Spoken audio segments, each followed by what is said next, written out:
तो हेलो दोस्तों, आज मैं एक्सप्लेन करने वाला हूँ द हीरोइज रिटर्न की एपिसोड 23 को। तो बिना देर के शुरू करते हैं एपिसोड को।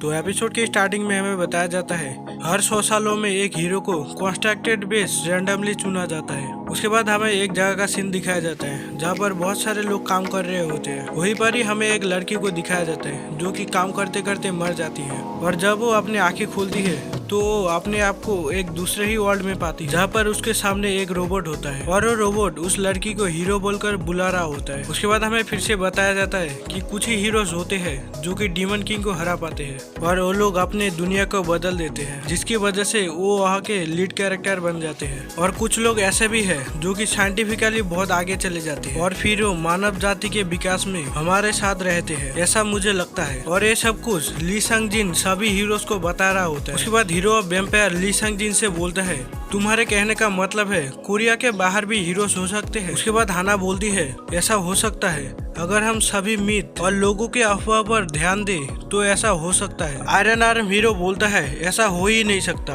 अगर ऐसा होता भी है तो हमें इससे कोई फर्क नहीं पड़ता। भले ही वो लोग हीरोज थे पर मैं भी एक हीरो हूँ, लेकिन मैं इमोर्टल नहीं हूँ। जब तुम्हारा उम्र हो जाता है तो तुम मर जाते हो। पर हाना बोलती है नहीं, ऐसे भी बहुत सारे हीरोज हैं जो कि 100 साल तक जीवित रहे हैं जैसे कि मैं। और अगर वो ऐसे प्राणी हैं जिन्होंने रैम की तरह इंसान होने का अतिक्रम किया है। उसके बाद ली संग जिन बोलता है तो ऐसा है जो हीरो इंसान नहीं है वो जिंदा हो सकते हैं, इसीलिए मैंने तुम लोगों को अपना परिकल्पना दी है। उसके बाद हमारा सीन चेंज हो जाता है और हमें दिखाया जाता है कैलिफोर्निया का सिलिकॉन वैली को, जहाँ पर आर्मी का एक हाईटेक फैसिलिटी होता है। वहीं पर हमें मिस्टर प्रेसिडेंट को दिखाया जाता है। वो एक जगह पर देखते हुए बोलते हैं आइंस्टाइन, टेस्ला, न्यूमैन और सिलिकॉन वैली के फाउंडर्स वो सब तुम थे। वहीं पर एक बड़ा सा रोबोट होता है, वो बोलता है हाँ मिस्टर प्रेसिडेंट, वो मेरे अल्टर ईगोस थे। अगर आप मुझसे मिलने आए हैं मुझे लगता है कि आप उन हीरोज को खत्म करना चाहते हैं जिन्होंने न्यूक्लियर एरर पैदा किया है, और आपको मेरी सहायता की जरूरत है।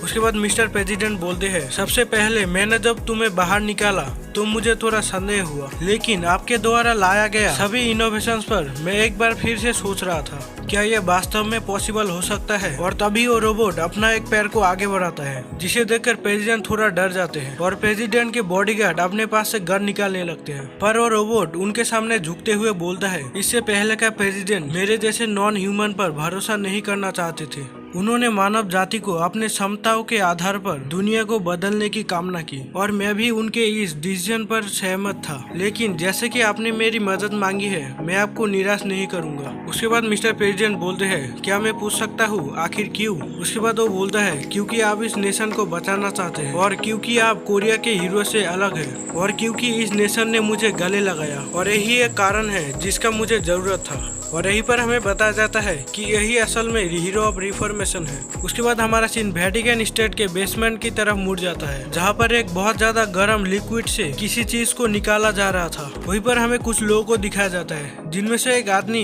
एक दूसरे आदमी से बोलता है पोप उस चीज के अंदर क्या है, जिसे हमें पता चलता है कि व्हाइट ड्रेस वाले आदमी का नाम पोप है। वो दूसरा आदमी आगे बोलता है मैंने सोचा था ये रेलिक में से एक होगा। पोप बोलता है 14th सेंचुरी का अंतिम मिशनरी ने ऑफिशियली तौर पर एक चमत्कार किया है, और आखिरी हीरो ऑफ फेथ जो इंसानों के प्रति अच्छी है वो इसके अंदर है। उसके बाद हमें उसके बारे में बताया जाता है ये है हीरो ऑफ फेथ जिसका नाम है सेंट डेमियन आर्केडियस। उसके बाद हमारा सीन रशिया के शाखा रिपब्लिक की तरफ मुड़ जाता है जहाँ पर हमें कुछ सोल्जर को दिखाया जाता है। वो लोग एक घर के पास जाते हैं और वहाँ के दरवाजे पे दस्तक देते हैं। उसके बाद दरवाजा खुलता है और उसके अंदर से एक बुरा आर्मी ऑफिसर निकलता है। उसके बाद वो सोल्जर उस बुरे ऑफिसर से पूछते हैं क्या आप ही इवेन पुस्किन है। उसके बाद वो बुरे आदमी बोलते हैं हाँ तुम सही कह रहे हो। उसके बाद वो सोल्जर्स उसे सलामी देते हुए बोलते हैं इवान पुस्किन हमारे नेशन का एक हीरो जिसका नाम हमारे इतिहास में नहीं होगा। हमारे नेशन और हमारे साथियों को आपकी मदद की जरूरत है।